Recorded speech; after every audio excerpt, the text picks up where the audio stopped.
สวัสดีค่ะ สวัสดีค่ะ สวัสดีค่ะพี่เบนสวัสดีค่ะ ค่ะกลับมาพบกันอีกครั้งนะคะกับตลาดวิชาการออนไลน์โรงเรียนกฎหมายและการเมืองนะคะมหาวิทยาลัยสวนดุสิตวันนี้นะคะวันพุธที่ 9 พฤศจิกายน 2565 ค่ะ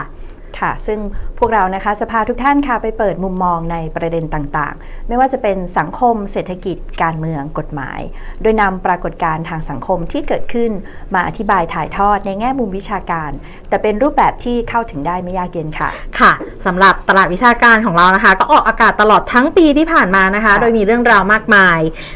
ไม่ว่าจะเป็นเศรษฐกิจสังคมกฎหมายการเมืองนะคะแต่ว่าในช่วงเวลานับจากนี้ค่ะเราจะเกาะติดสัญญาณการเมืองการเลือกตั้งปี2566นะคะพี่เบนซึ่งเราจะเกาะ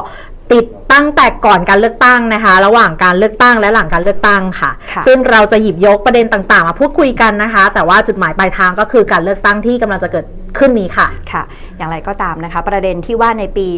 2566 ค่ะจะมีการเลือกตั้งนะคะในปีหน้าหรือไม่ก็เป็นคำถามที่คนบางกลุ่มในสังคมนะคะหยิบยกขึ้นมาอภิปรายนะคะอย่างกว้างขวางค่ะกลุ่มหนึ่งก็มองว่าจะไม่มีการเลือกตั้งนะคะส่วนอีกกลุ่มก็มองว่าจะมีการเลือกตั้งค่ะและอะไรนะคะคือฐานคิดและความเชื่อที่กำหนดมุมมองของ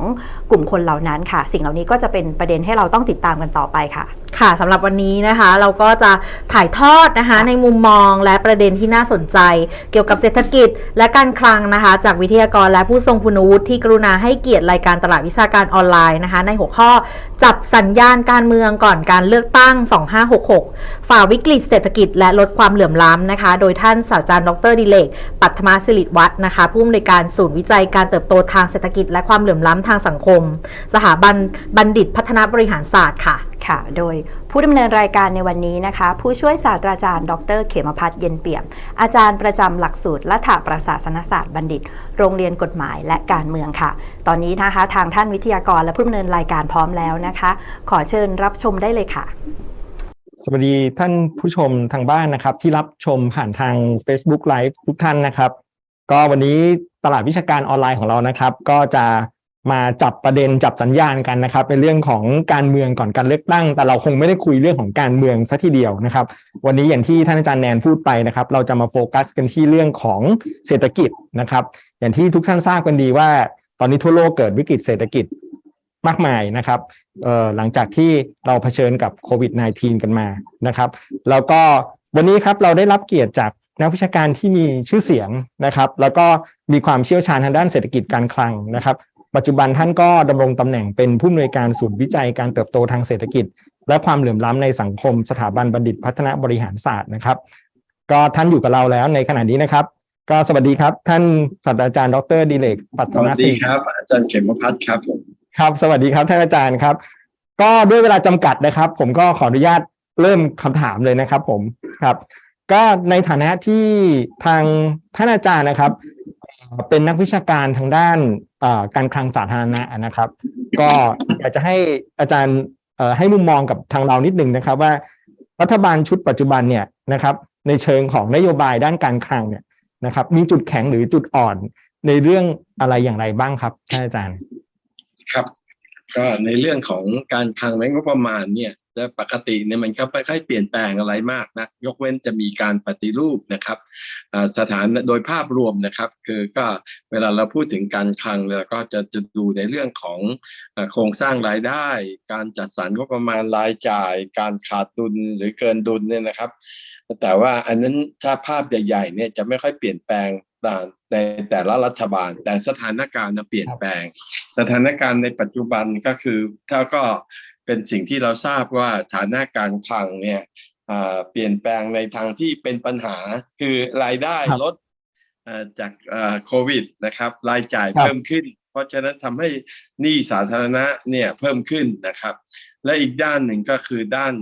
โครงสร้างระหว่างหมายถึงว่าการคลังของรัฐบาลและการคลังท้องถิ่นก็เป็นส่วนหนึ่งของภาครัฐในการแบ่งรายได้ระหว่างรัฐบาลกับท้องถิ่นเนี่ยก็โดยทั่วไปมันก็จะไม่เปลี่ยนแต่มันก็มีการความจริงก็มีการเปลี่ยนแปลงตามการกระจายอำนาจนะครับเมื่อถ่ายโอนภารกิจให้ท้องถิ่นและสัดส่วนก็จะเปลี่ยนแปลงสัดส่วนในปัจจุบันเนี่ยก็คือว่ารัฐบาลใช้จ่าย ประมาณเอาว่ารวมๆก็คือ 70%ท้องถิ่นประมาณ 30% นะครับแต่ว่าส่วนนี้ก็น่าจะมีแนวโน้มเพิ่มขึ้นจากการถ่ายโอนรพสตจำนวน 3,000 กว่าแห่งเนี่ยก็น่าจะทำให้สัดส่วนของท้องถิ่นเพิ่มขึ้นนะครับแต่ถ้าถามในเชิงการวิเคราะห์เนี่ยผมคิดว่าโครงสร้างการคลังและงบประมาณของไทยเนี่ยยังมีปัญหารวมศูนย์อำนาจมากเกินไปแล้วก็ยังการทำงานแบบสูตรแบบรัฐบาลแบบราชการนะครับโดยเฉพาะนะฮะอันนี้ก็จะเป็นปัญหาเชิงโครงสร้างอยู่นะครับแล้วก็อีกด้านหนึ่งถ้าเราดูเนี่ยการรวมศูนย์อำนาจเนี่ยดูจากในเรื่องของกำลังคนภาครัฐคือรัฐบาลมีกำลังคนภาครัฐที่อยู่ในสังกัดรับเงินเดือนนะตั้งแต่ทหารตำรวจข้าราชการพลเรือนประมาณสัก3 ล้านคนในขณะที่ท้องถิ่นไทยเนี่ยก็จะมีบุคลากรในท้องถิ่นเนี่ยประมาณไม่เกิน500,000ประมาณ5 แสนเพราะฉะนั้นโครงสร้างบ้านเรายังเป็นกระจุกตัวที่รวมศูนย์อำนาจอยู่มากนะครับเป็นเรื่องที่ควรจะต้องเปลี่ยนแปลงในระยะยาวครับครับท่านอาจารย์ครับก็อย่างที่ทราบกันดีนะครับว่าเราเผชิญกับวิกฤตการณ์การแพร่ระบาดของโควิด -19 นะครับแล้วก็เราจำเป็นที่จะต้องฟื้นฟูนะครับหลังจากที่มันเกิดการแพร่ระบาดโรคโควิด -19 มานะครับซึ่งมีสิ่งที่ประชาชนทั่วไปนะครับแม้กระทั่งนักศึกษาก็สนใจนะครับในเรื่องของการกู้ยืมของรัฐบาลครับท่านอาจารย์ที่หลายคนเป็นห่วงนะครับว่ามันจะก่อในเรื่องของหนี้สาธารณะนะครับแล้วก็ในเรื่องของผลกระทบต่อวินัยการคลังแล้วก็การใช้หนี้ชำระหนี้นะครับตรงนี้อาจารย์มีมุมมองยังไงครับก็ข้อที่จริงก็เป็นสถานการณ์ข้อมูลที่เป็นจริงแล้วไม่สามารถจะปฏิเสธได้ว่า63 64 65เนี่ยนะครับรัฐบาลก็กู้หนี้กู้เพิ่มขึ้นนะครับก็ส่วนหนึ่งก็เป็นตามสถานการณ์โควิดเนี่ยรายได้ก็ลดลงนะฮะลดภาษีต่างๆรายจ่ายเพิ่มขึ้นนะครับอันนี้ก็ทำให้ตัวซึ่งน่าเป็นห่วงนะครับจากสถานการณ์ข้อมูลเนี่ยนะครับแต่ว่าการแนวโน้มในอนาคตว่าก็น่าเป็นห่วงว่าภาระหนี้เนี่ยเมื่อหนี้เพิ่มขึ้นเนี่ยมันก็ยิ่งจะทำให้ค่าใช้จ่ายจะการแก้ปัญหาก็หนักขึ้นเพราะว่าการที่ยอดหนี้สูงขึ้นเนี่ยยอดที่จะต้องชำระคืนและดอกเบี้ยมันก็ขึ้นไปตามตัวอยู่แล้วนะครับซึ่งน่าหนักใจว่าสถานการณ์ในปีหน้าหรือว่าไม่ว่าจะเป็นรัฐบาลนี้และรัฐบาลอื่นๆเนี่ยนะครับก็จะมาเจอภาวะที่หนักหน่วงพอสมควรนะครับในระยะยาวยกเว้นจะมีการเจริญเติบโตก้าวหน้าทางเศรษฐกิจนะซึ่งก็ต้องคอยดูต่อไปขณะนี้ก็มีสัญญาณดีขึ้นในเรื่องการท่องเที่ยวนะครับแต่ว่าก็ต้องดูว่าเมื่อการท่องเที่ยวเกิดขึ้นเนี่ยสถานะการคลังของรัฐบาลจะดีขึ้นเพียงใดนะครับมันครับผมก็ขึ้นอยู่กับสถานการณ์แล้วก็ในเรื่องของนโยบายมาตรการต่างๆนะครับท่านอาจารย์ทีนี้มันมีความน่าสนใจอย่างนี้ครับท่านอาจารย์คือหลายประเทศเนี่ยก็อย่างที่เราทราบกันดีนะครับประสบปัญหาวิกฤตเศรษฐกิจอย่างหนักนะครับอย่างประเทศตุรกีเนี่ยนะครับหรือบางประเทศถึงขั้นล้มละลายเลยอย่างเช่นศรีลังกาอย่างนี้เป็นต้นนะครับทีนี้ประเทศไทยเราครับมีโอกาสที่จะไปถึงจุดนั้นหรือไม่นะครับแล้วก็รัฐบาลเนี่ยควรมีนโยบายหรือมาตรการอย่างไรเพื่อป้องกันไม่ให้ประสบปัญหาวิกฤตเศรษฐกิจดังเช่นประเทศที่กล่าวมานะครับท่านอาจารย์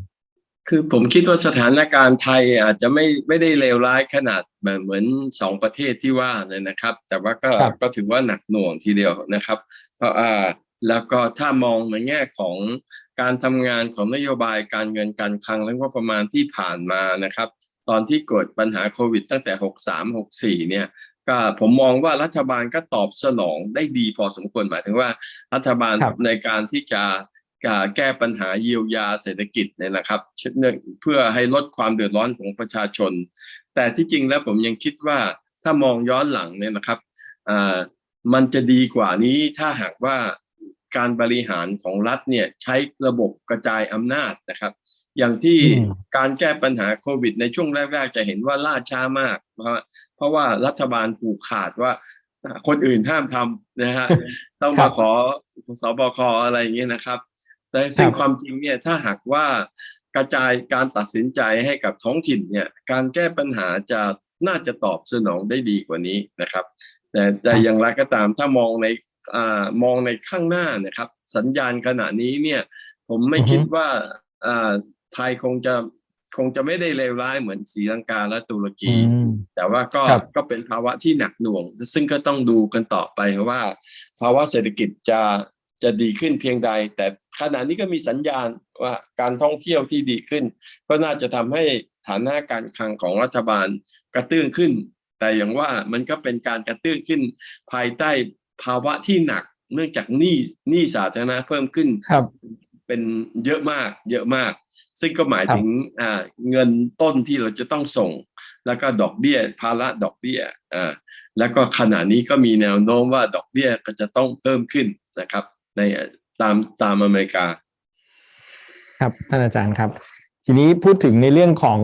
เชิงนโยบายแล้วนะครับก็อยากจะสอบถามท่านอาจารย์สักนิดนึงครับเกี่ยวเรื่องกับในเรื่องของงบประมาณรายจ่ายประจำปี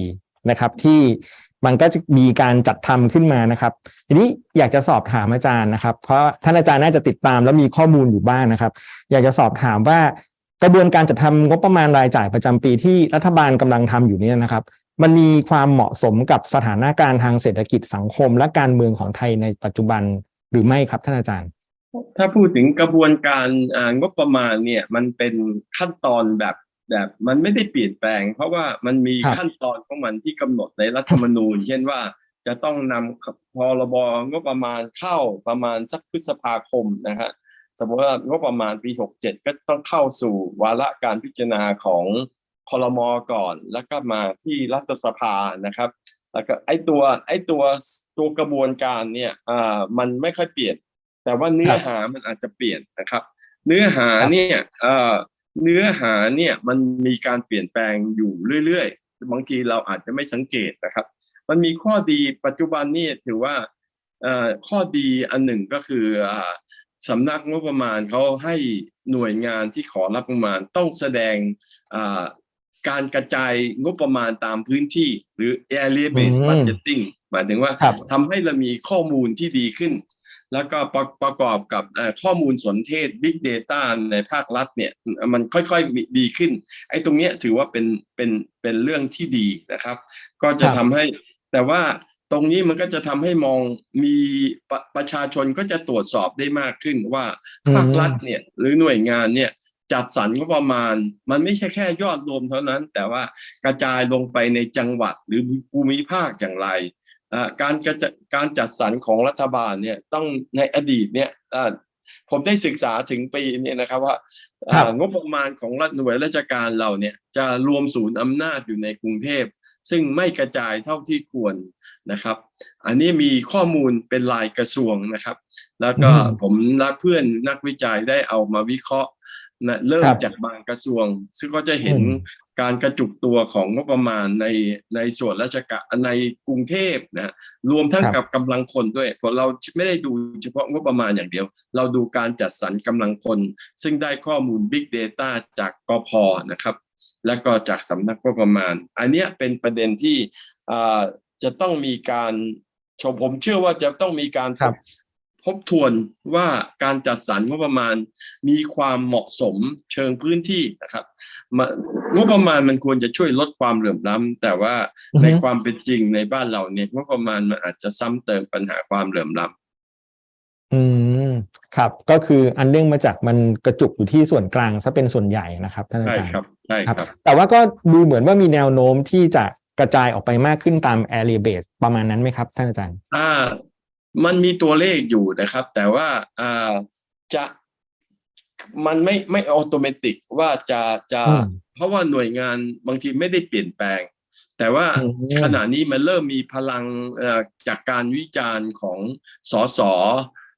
เช่นว่าเขามีข้อสังเกตว่างบประมาณกระทรวงเกษตรเนี่ยกระจุกตัวในเมืองหลักหรือในกรุงเทพใน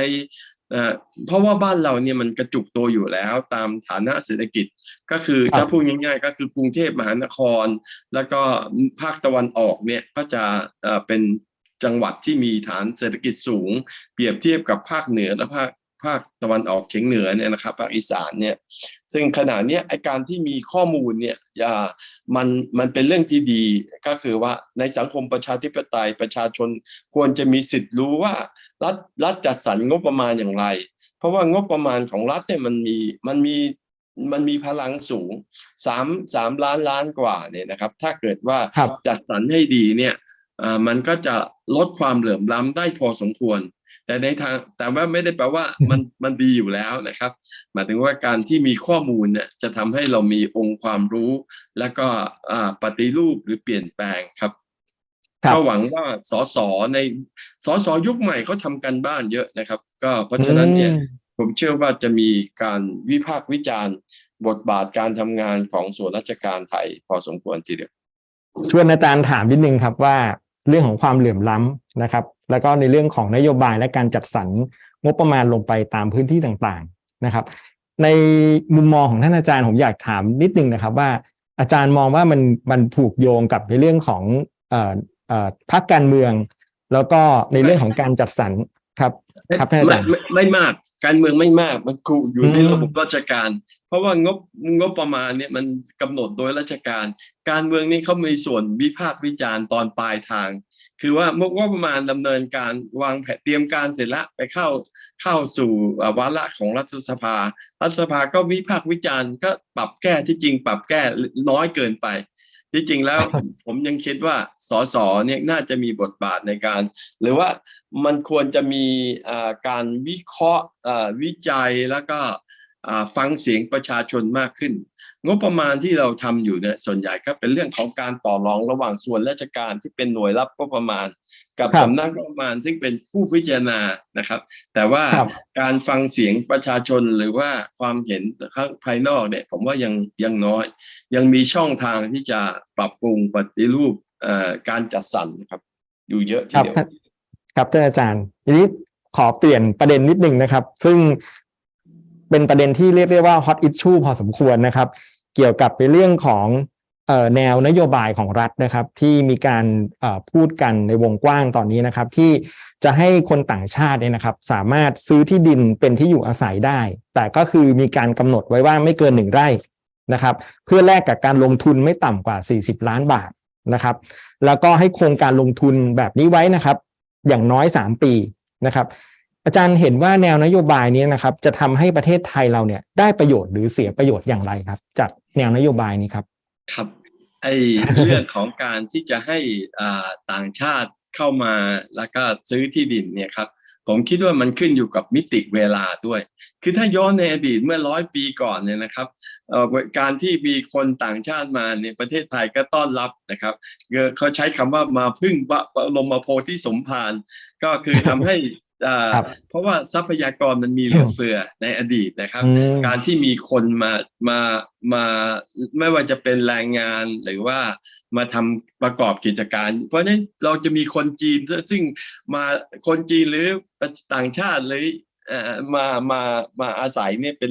เป็นล้านคนนะครับนี่เราพูดถึงในประวัติศาสตร์นับ100 ปีแต่คราวนี้ถ้ามามองในปัจจุบันนี่นะครับผมว่าประเด็นมันก็ต้องคิดด้วยเหตุผลในปัจจุบันนะครับว่ามันเป็นเช่นนั้นหรือไม่นะครับซึ่งผมคิดว่าไอ้ตัวถ้าถามปั๊บเนี่ยไอ้ตรงเนี้ยมันเดี๋ยวนี้ทรัพยากรมันหายากแล้วล่ะครับถ้ามันไม่ได้เป็นว่างเปล่าเหมือนสมัยก่อนนะครับแล้วก็ผมเชื่อว่าการที่จะเอามันการเพิ่มดีมานด์จากชาวต่างประเทศเนี่ยก็โอเคมันก็จะอาจจะกระตุ้นเศรษฐกิจระยะหนึ่งนะครับแต่ว่ามันก็มัน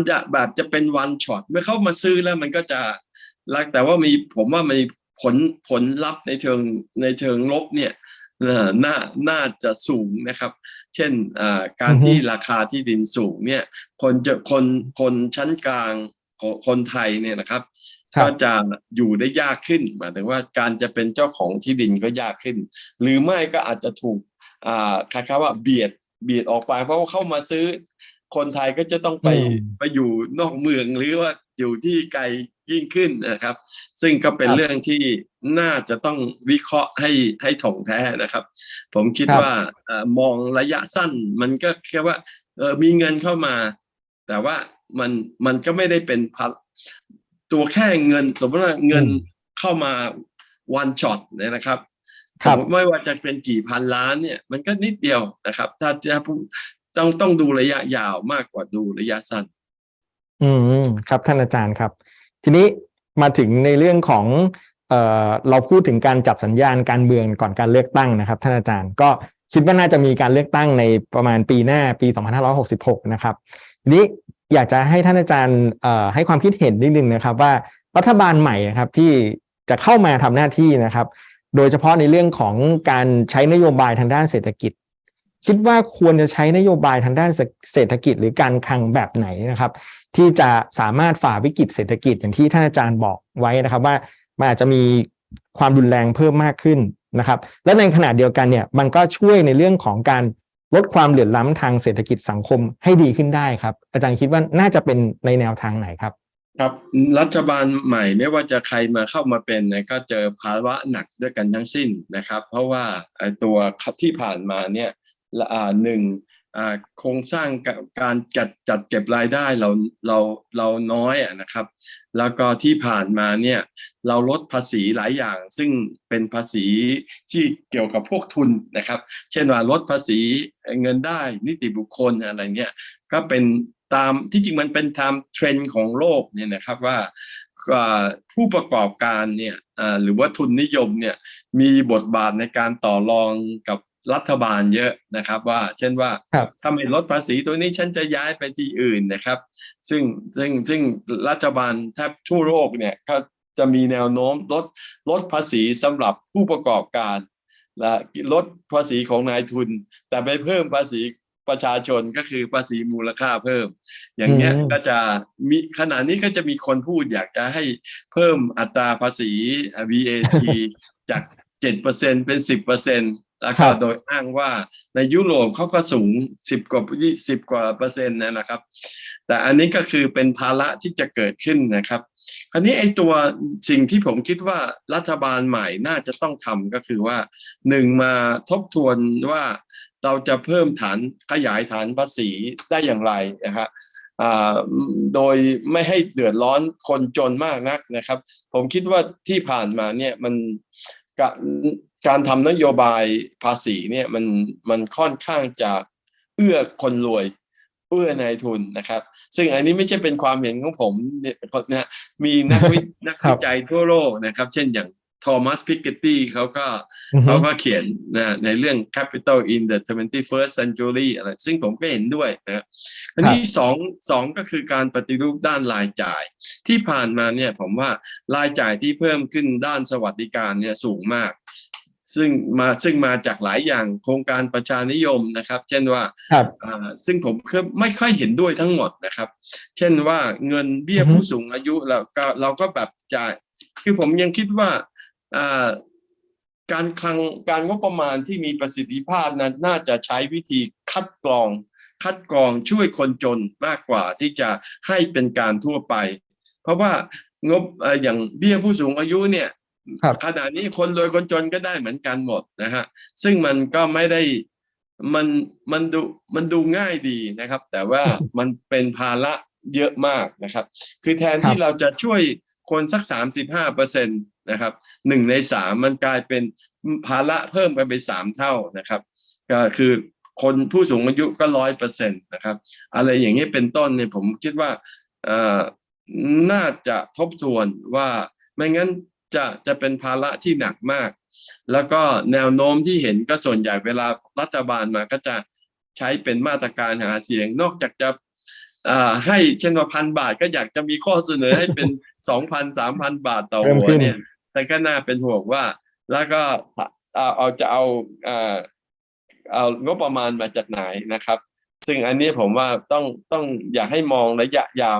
มากกว่านี้นะครับเพราะฉะนั้นผมคิดว่ารัฐบาลที่จะเข้ามาถ้า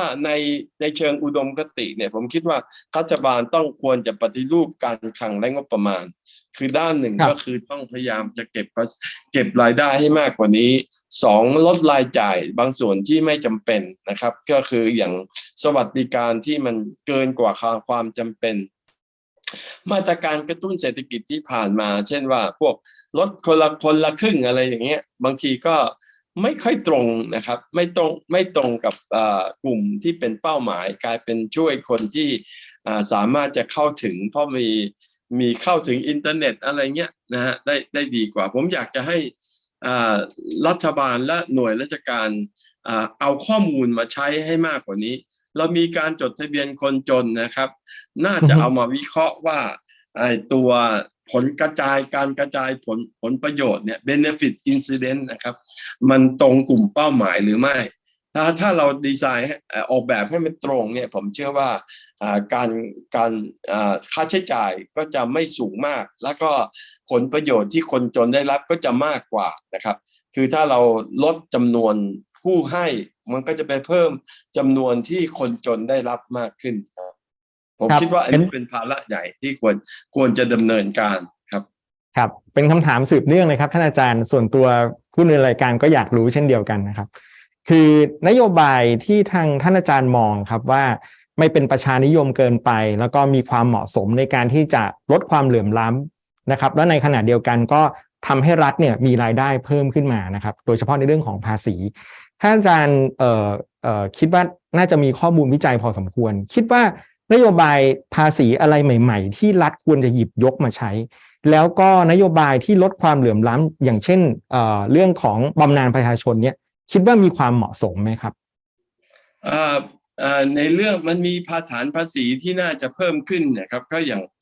ภาษีที่สิ่งแวดล้อมอย่างนี้ก็น่าจะอยู่ที่จริงก็มีข้อเสนอมาเป็นเวลานานแล้วแต่ว่ารัฐบาลก็มักจะไม่นำมาวิเคราะห์อย่างแท้จริง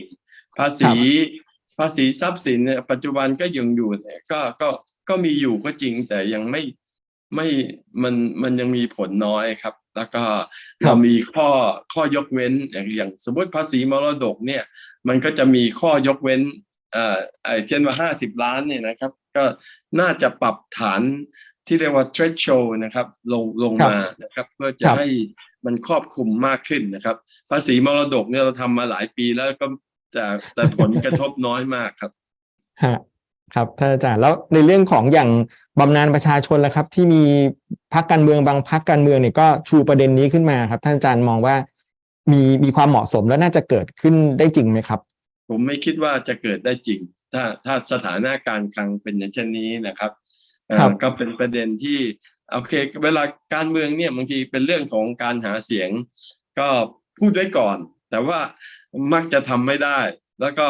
ถ้าเกิดคนที่ทำไม่ได้ก็จะพูดไปสัญญาแล้วก็บอกว่าฉันไม่ได้เป็นรัฐบาลนะครับแต่ผมไม่เชื่อว่าถ้าจะเมื่อเข้ามาเป็นรัฐบาลจริงๆวิเคราะห์สถานการณ์การเงินการคลังอย่างทองแท้เนี่ยมาตรการที่จะทำให้สิ้นเปลืองโดยใช่เหตุเนี่ยผมว่าเกิดขึ้นได้ไม่ได้แล้วก็หรือถ้าเกิดขึ้นก็จะไม่ยั่งยืนหรือถ้าเกิดขึ้นก็จะกลายเป็นปัญหาแบบที่ปัญหา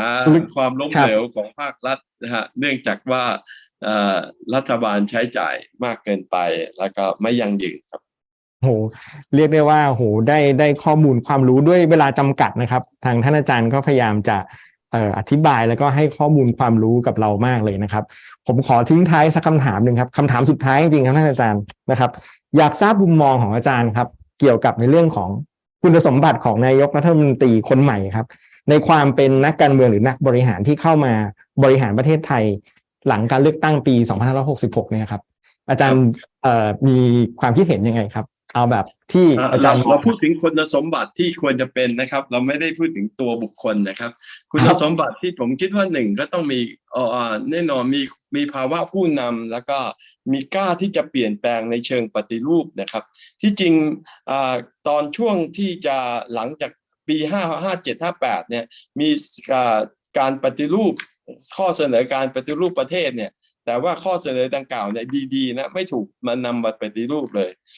ผมว่าผู้นำที่ดีเนี่ยน่าจะต้องปฏิรูปในประเด็นใหญ่ๆคือเช่นลดความเหลื่อมล้ำแล้วก็เพิ่มความมั่นคงของฐานะการเงินการคลังนะครับแน่นอนแล้วก็ในส่วนเมื่อการผลักดันให้เกิดการเปลี่ยนแปลงบริการสาธารณะแล้วก็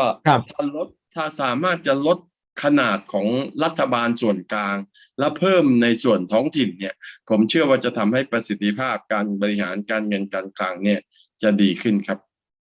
ครับขอบพระคุณท่านอาจารย์อย่างมากครับวันนี้เวลาจำกัดท่านอาจารย์มีภารกิจต่อนะครับก็ต้องขอบพระคุณท่านอาจารย์อย่างสูงนะครับที่มาตอบประเด็นคำถามต่างๆนะครับเกี่ยวกับเรื่องของฝ่าวิกฤตเศรษฐกิจและลดความเหลื่อมล้ำนะครับก็ในโอกาสหน้าก็หวังว่าจะได้พบกับท่านอาจารย์อีกครั้งนะครับงั้นเดี๋ยวผมขออนุญาตส่งไมค์ต่อให้กับทางท่านอาจารย์พิธีกร2ท่านเลยนะครับท่านอาจารย์ครับยินดีครับสวัสดีนะครับผมขออนุญาตลาแล้วครับค่ะก็จบลงไปแล้วนะคะสำหรับหัวข้อสนทนาในวันนี้นะคะก่อนอื่นต้องขอบพระคุณแขกรับเชิญในวันนี้นะคะศาสตราจารย์ดร.ดิเรก ปัทมาศิริวัฒน์ผู้อำนวยการศูนย์วิจัยการเติบโตทางเศรษฐกิจและความเหลื่อมล้ำในสังคมสถาบันบัณฑิตพัฒนาบริหารศาสตร์ที่ได้มาร่วมพูดคุยและให้ความรู้ทางด้านเศรษฐกิจและการคลังของประเทศอันจะเกี่ยวโยงไปสู่ประเด็นทางการเมืองนะคะซึ่งเป็นสัญญาณเลือกตั้งที่จะเกิดขึ้นในปี 2566 ต่อไปค่ะค่ะก็ประเทศไทยของเรานะคะก็ยังมีปัญหานะคะเชิงโครงสร้างที่ต้องรีบดำเนินการแก้ไขนะคะซึ่งก็เป็นไปได้ยากในสถานการณ์การเมืองนะคะที่อาจจะไม่ค่อยมีเสถียรภาพเช่นนี้นะคะอย่างไรก็ดีค่ะทิศทางการเมืองไทยและเศรษฐกิจไทยนะคะยังดำเนินต่อไปได้ที่สำคัญคือการคงนะคะเสถียรภาพทางการเงินและการคลังไว้และไม่ลืมที่จะพัฒนาอย่างที่ไม่ทิ้งใครไว้ข้างหลังค่ะรัฐบาลต้องให้ความสำคัญนะคะแก้ไขปัญหาเศรษฐกิจเชิงโครงสร้างนะคะและออกแบบนโยบายที่คำนึงถึงความสำคัญในการแก้ปัญหานะคะรวมถึงตรงกับกลุ่มเป้าหมายนะคะประชาชนเพิ่มประสิทธิภาพนะคะส่วนกลางผ่านการบูรณาการระหว่างกระทรวงการปฏิรูประบบราชการนะคะแต่เน้นการกระจายอำนาจสู่ท้องถิ่นนะคะรวมถึงการตรวจสอบนะคะจากภาคประชาชนและที่สำคัญนะคะเรื่องของการสนับสนุนระบบตลาดเพื่อให้เศรษฐกิจไทยนะคะและระบบสวัสดิการของคนในประเทศยังพัฒนาได้อย่างยั่งยืนค่ะสุดท้ายนี้นะคะต้องขอบคุณนะคะท่านผู้ชมนะคะที่ติดตามรับชมนะคะตลาดวิชาการออนไลน์โรงเรียนกฎหมายและการเมืองมหาวิทยาลัยสวนดุสิตด้วยค่ะค่ะที่สำคัญนะคะอย่าลืมกดติดตามเพจ Facebook นะคะโรงเรียนกฎหมายและการเมืองมหาวิทยาลัยสวนดุสิตโดยท่านสามารถสแกน QR Code ที่ขึ้นอยู่หน้าจอซึ่งเราจะออกอากาศรายการทุกวันพุธนะคะสัปดาห์ที่2และ4ของเดือนเวลา 17 นาฬิกาเป็นต้นไปค่ะหากท่านผู้ชมมีข้อเสนอแนะหรือติชมรวมทั้งมีเรื่องที่ท่านสนใจโปรดแสดงความเห็นไว้ในช่องคอมเมนต์นะคะทางรายการเนี่ยจะนำไปเป็นแนวคิดเพื่อผลิตรายการและแรงบันดาลใจในการสร้างตลาดวิชาการออนไลน์ต่อไปค่ะแล้วก็สามารถที่จะรับชมย้อนหลังนะคะผ่าน YouTube นะคะตลาดวิชาการออนไลน์โรงเรียนกฎหมายและการเมืองค่ะและสำหรับวันนี้นะคะขอขอบคุณทุกท่านที่ติดตามรับชมค่ะกลับมาพบกันใหม่นะคะเวลาเดิม 5 โมงเย็นค่ะสำหรับวันนี้นะคะเรา2คนต้องลาไปก่อนค่ะสวัสดีค่ะสวัสดีค่ะ